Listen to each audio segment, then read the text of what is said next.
Hello বন্ধুরা, অনেক দিন পর আমি আবার ব্লগ বানালাম। জানুয়ারি মাস শেষ হয়ে ফেব্রুয়ারি পড়েছে।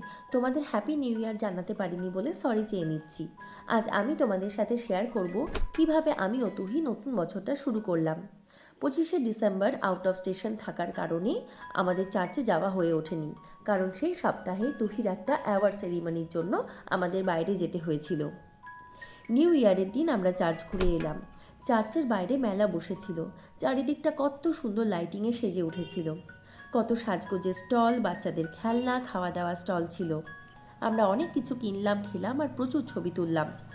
চার্চের ভেতর দিকটাও দেখো কত সুন্দর সাজানো হয়েছে। আমার বাবা বৃন্দাবন থেকে তুহির জন্য রাধাকৃষ্ণ এনেছিল। মেলা থেকে সেই ঠাকুরের জন্য আসন কিনলাম।